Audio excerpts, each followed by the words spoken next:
Hey everyone, wanted to welcome you to another Lakeview Mortgage Bankers podcast. This is actually our first podcast for 2023, so I want to welcome everyone back. Hope you all enjoyed the holidays and had a happy new year. And today I am joined, of course, by my co-workers, Zach and Dylan. How you boys doing today? Good. How's everybody What's doing? going on? Happy New Year, everyone. Yes, Happy New Year. Glad to be back.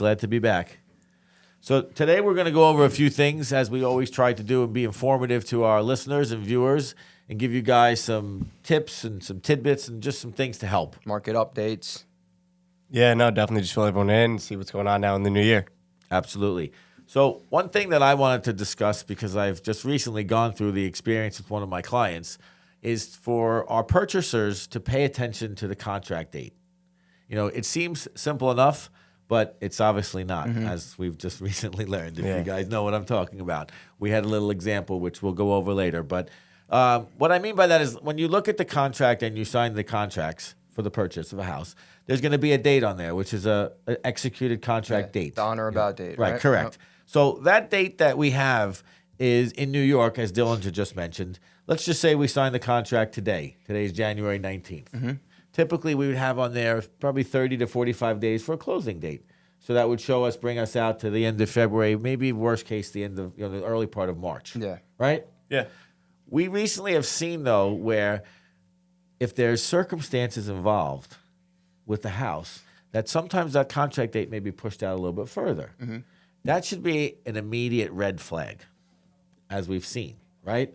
And I had circumstances where it got missed by the attorneys, and the contract date was actually 75 days out from the execution date when they signed, which, as we know, as Dylan mentioned, in New York, we have an on or about, which means there's 30 days technically from that closing date when we could potentially be closing. Yeah, exactly. So if you do that math, that means in that equation, they were potentially looking at almost 105 days from when they signed the contract for closing. And off the bat, you're wondering, why do they need that much time? Right, that's not normal. Yeah. You don't see that.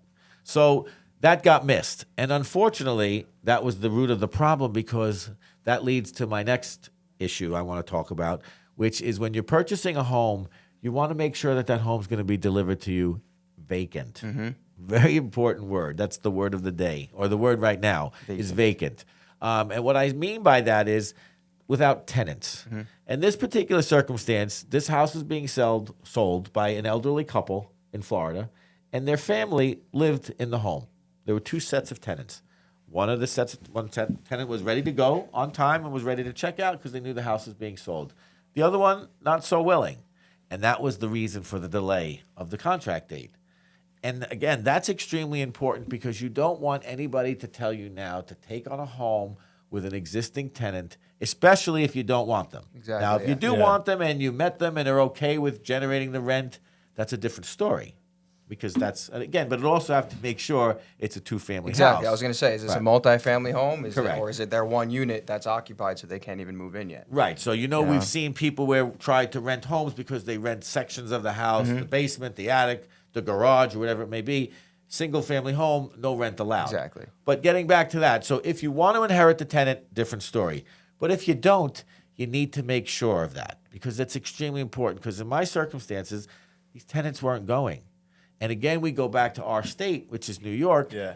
You don't have to go if you don't want to go. And you don't want to deal with that battle. And that's a battle that becomes really ugly. You don't want to take that over. And again, why it's really important and relevant to us is because it affects our closing date. Because my client didn't want to close with tenants in the home, understandably. So then what does it do? It affects your lock rate. Exactly. Right? So now we're locked, and we have to extend, and we don't really know, because we're at their liberty. Until we know. And my client was dead set on not wanting to take this home. And it's a shame, because you were clear to close at this point also, right? Exactly. So it's nothing really the borrower did wrong, nothing you did wrong, but extending the rate's always going to come at a cost to somebody. Right. So this is just an example of something to pay attention to realize of why something may be there, why that contract date was what it was. It's because the sellers all along had the idea and knew that there was a problem. Yeah. And again, if that is the case, so be it. We're not trying to get involved with that. Don't put your house up for sale then. Don't have it get to that stage where you're now having people thinking that they're moving in or closing on a home when it's not ready. Yeah. That's the biggest Because problem. also it's going to take them time. That tenant has to still find a new property, to rent out, get a new lease together, which obviously isn't the quickest thing to get done. So the most important part of that is just to be aware. Be aware. And again, what we try to do is take our experiences and share them with everybody so that they only happen once, right? Yeah. We try to learn from the experiences and make sure that we always talk about. That's why our That sales was floor, definitely a learning experience. right? Our sales floor is set up inside where we work, so we all hear each other's problems. Sometimes too much, right? Yeah, You know, 100%. but at least we learn, and this way we make sure that it doesn't happen again. So Certainly. that's why we wanted to talk about that today. Yeah. And speaking of which, having things come up that could kill a deal like that or be an issue that we don't want to have to happen again is something we've seen recently. Is you have any debts that aren't on your credit report, make sure that you tell us about that. Because we've had some deals where things come up that we didn't know about that.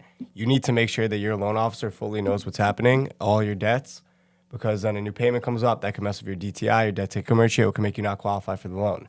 So I know we've all Yeah, experienced that. because some people, you always have to be honest with your loan officer, even if there's something you're not proud about. Let's say you're Yeah. paying child support and you don't want to bring that up. That's a very important factor because that's not going to show up on your credit report. And there's no way for us to really figure that out unless you tell us. And it's going to come at, in the end and screw your whole debt to income ratio up. Right. And And in this process, it is unfortunate, I guess, but fortunate for on our end, we're digging. We're digging for Yeah. stuff, and Yeah. we're doing that because we have to. So don't think if there's something there, say, well, maybe they won't find Yeah, this. even if it's the smallest thing, the smallest payment can kill your Or deal. maybe this so- isn't going to come 100%. up. Yeah. And especially now, if you think that you just did something, like we've seen, especially now because of the holidays, right? So if you think, well, I just opened up this account right before the holidays, right before Christmas or whatever it was, and maybe it won't show up on my report yet.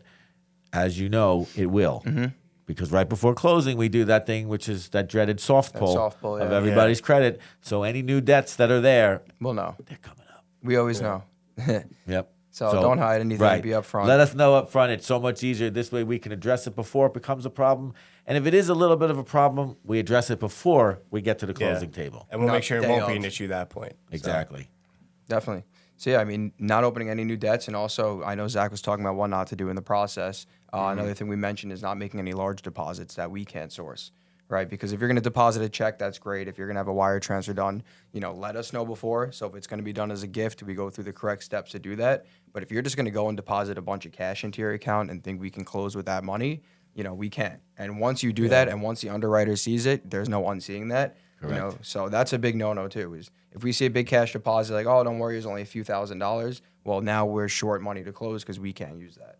So it's always, adding new debts, making large deposits. It's always good to be honest and upfront with your loan officer about all the transactions that you're going to do about closing. And getting the deposits isn't a bad thing. You just have to You make have to sure. let us know. Right. You're telling us where Yeah. it's from. Because, again, if you're getting payroll deposits, if those are direct deposits, those are easy enough. Yes. They're explained right there. Let's say you're getting a Social Security benefits or any type of disability benefits.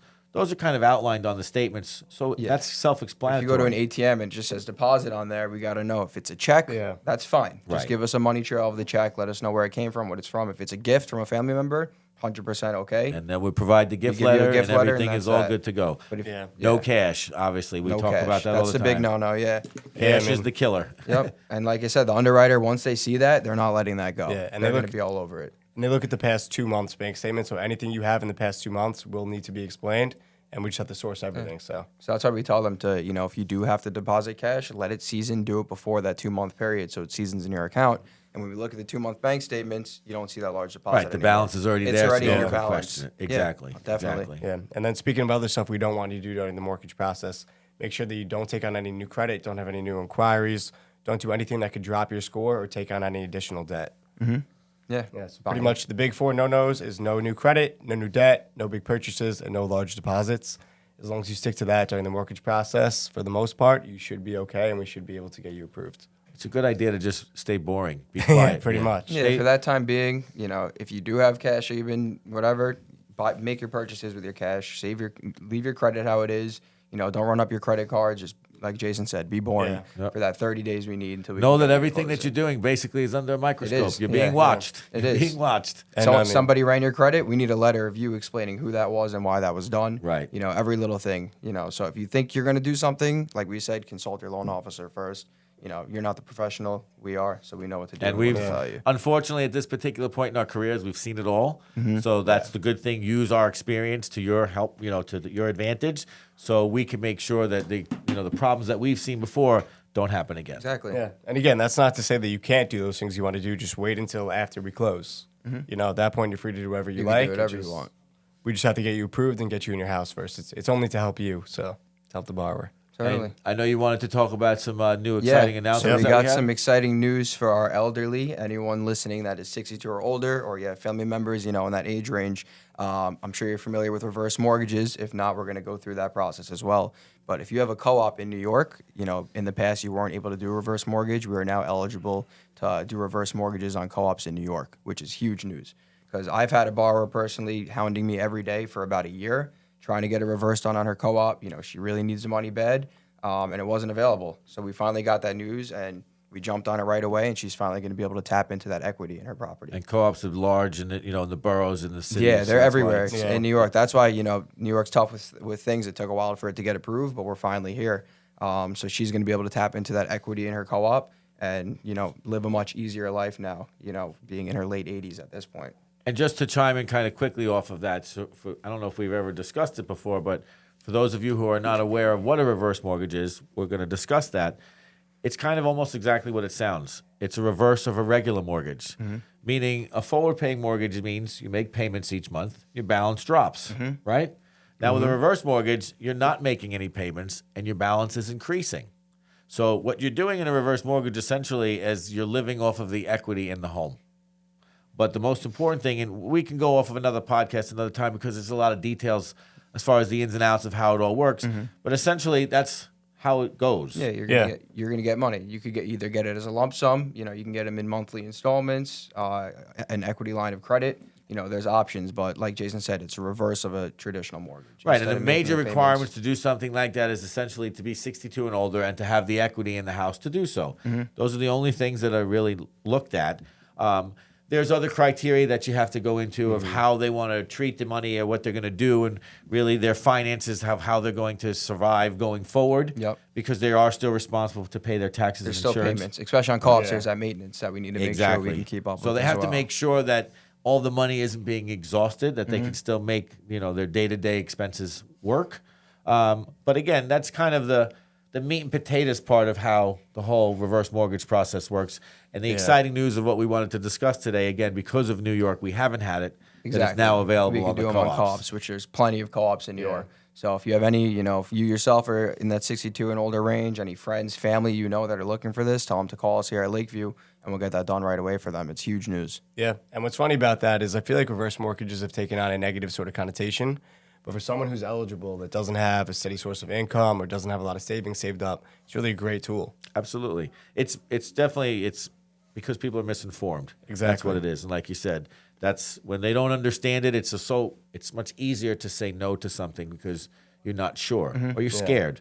But that's, again, where we come into play for what we do, of how we treat all of our clients and all of our loans.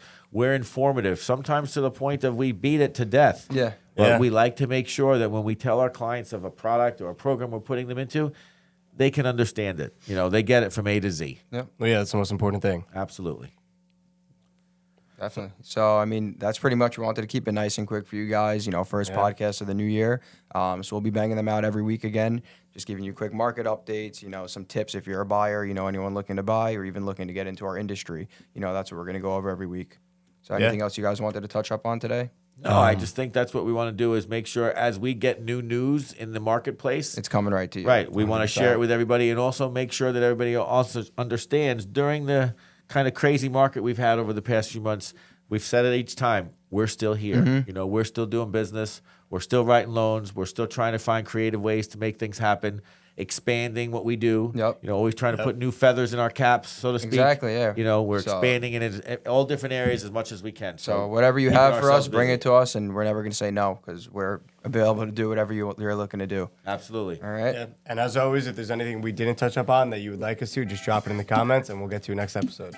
Certainly. Look forward to talking to you guys soon. Have a great day. Happy New Year, everyone. Happy New Year's.